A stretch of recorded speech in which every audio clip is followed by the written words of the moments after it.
Imagine a city so vast it changes the definition of civilization, buried right under our noses for 1,000 years. New discoveries in the Amazon have shattered the myth of the untouched jungle, revealing a powerhouse of human engineering and complex society. This discovery is officially changing the timeline of our species. For centuries, we've been told a specific story about the Amazon.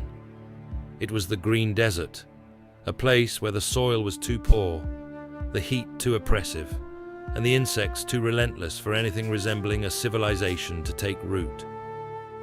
We were taught that while the Egyptians were stacking limestone and the Romans were paving roads, the Amazon was a static, primordial wilderness, home only to small nomadic tribes living in harmony with a nature that refused to be tamed. But that story was a lie, or at the very least, a massive failure of imagination. Deep beneath the canopy, hidden under layers of sediment and suffocating vines, lies a ghost map of a different South America. We aren't just talking about a few scattered huts. We're talking about massive, interconnected urban centers, complex irrigation systems, and geometric earthworks so large they can only be fully appreciated from the seat of a Cessna. The pristine Amazon. It never existed. What we see today is actually an overgrown garden, the feral remains of a massive managed landscape. And the people who built it, they weren't just surviving the jungle, they were reinventing it. The myth of the counterfeit paradise. To understand why these discoveries are so earth-shattering, we have to look at the counterfeit paradise theory that dominated archaeology for decades. The logic was simple. Tropical rain is acidic. It leaches nutrients from the soil. Therefore, large-scale agriculture is impossible. Without agriculture, you can't have high population densities. Without high populations, you can't have cities. It was a neat, tidy package of academic know. Explorers like Francisco de Orellana, the first European to navigate the length of the Amazon in the 1540s, returned with tales of glittering white cities and millions of people lining the riverbanks. His contemporaries called him a liar. Later, historians dismissed his accounts as the fever dreams of a man suffering from heatstroke and starvation. He just wanted more funding, they'd say. He was hallucinating El Dorado. But as it turns out, Sir Orellana might have been the only one telling the truth. The shift began not with a shovel, but with a strange, dark secret in the soil. Farmers in the Amazon had long known about terra preta, black earth. While the surrounding jungle soil is pale and lifeless, these patches of terra preta are pitch black, incredibly fertile, and packed with ancient pottery shards. This isn't natural soil, it's a technology. Ancient Amazonians were cooking the earth, mixing charcoal, bone, and manure into the ground to create a self-sustaining compost that remains fertile for thousands of years. It was the original carbon capture. By creating their own soil, they bypassed the limitations of the jungle entirely. They didn't just find a paradise, they built one from the dirt up. The laser revolution. Seeing through the green. For a long time, the jungle was its own best guardian. You could be standing 5 feet away from a 20-foot tall pyramid and never see it because of the density of the foliage. Archaeological surveys involved hacking through the bush with machetes, battling malaria, and hoping you stumbled onto something by pure luck. Then came LiDAR, light detection and ranging. Imagine a plane flying over the canopy, firing billions of laser pulses at the ground. These lasers slip through the gaps in the leaves, bounce off the forest floor, and return to the sensor. The result is a digital deforestation. In an afternoon, researchers can strip away the trees on a computer screen, revealing the bare skeleton of the earth beneath. And what they found sent shockwaves through the Smithsonian.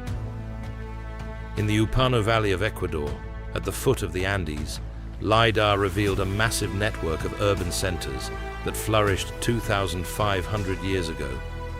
We're talking about 6,000 raised earthen platforms arranged in patterns around plazas. These weren't temporary camps. These were homes, ceremonial centers, and workplaces. But the most incredible part, the roads.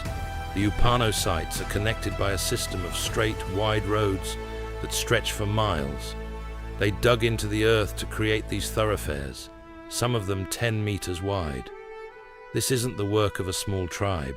This is the work of a state, a complex, organized society with a labor force that could move millions of tons of earth.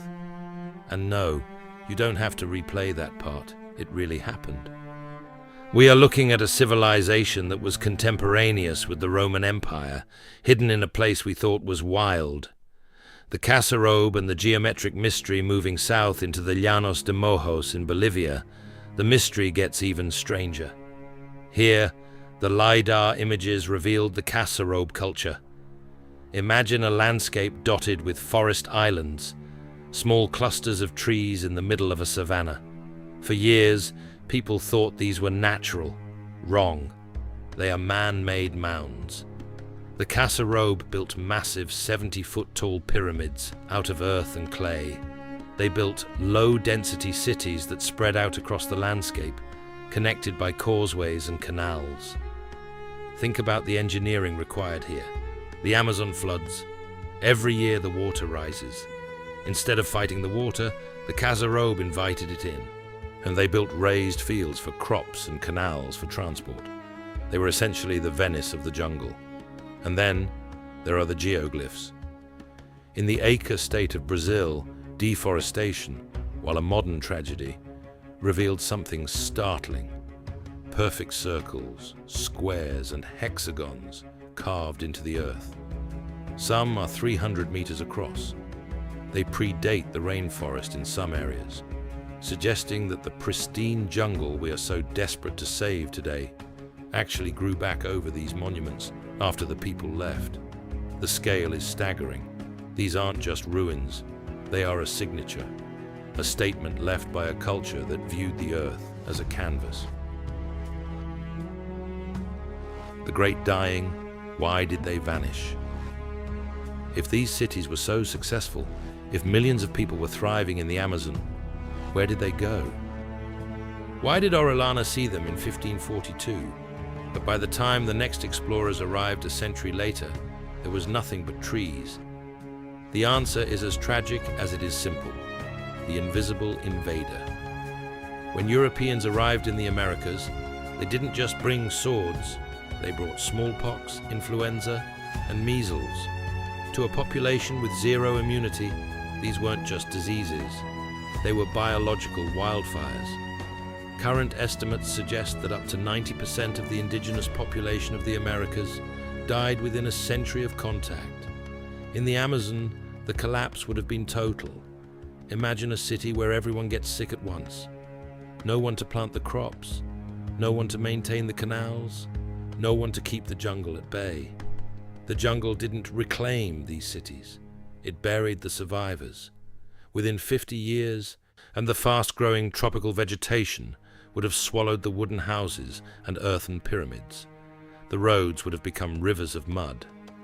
By the time the Enlightenment explorers arrived, they saw an empty wilderness because the owners had only recently been evicted by a plague. We mistook a graveyard for a garden. Changing the timeline of humanity. So what does this actually change? Everything. It changes our understanding of human adaptability. It proves that civilization doesn't have a single blueprint. You don't need stone to build something that lasts. You can build with earth, with trees, and with the very biology of the soil. It also challenges our modern ideas about sustainability. These ancient Amazonians supported millions of people without destroying the biodiversity of the region. In fact, they likely increased it by planting fruit-bearing trees and enriching the soil. They weren't leaving no trace. They were leaving a good trace. As we sit here in 2026, looking at satellite maps of a burning Amazon, These discoveries offer a strange kind of hope. They remind us that the rainforest isn't just a lung for the planet. It's a living library of human ingenuity.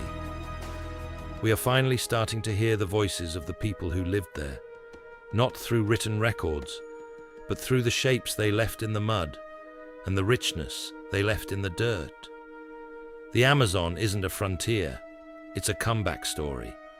The more we fly those LiDAR planes, then the more we realize that we are just scratching the surface.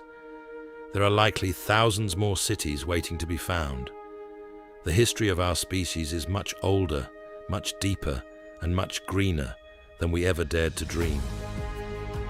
Final reflection. The next time you look at a map of the world, remember that the blank spaces are rarely empty. They are just waiting for the right light to reveal what's been there all along. We used to think we were the first generation to truly know the Earth, but as the lasers pierce the canopy, we're realizing we're actually the last ones to the party. The Amazon has been keeping a secret for a millennium. It's time we finally started listening.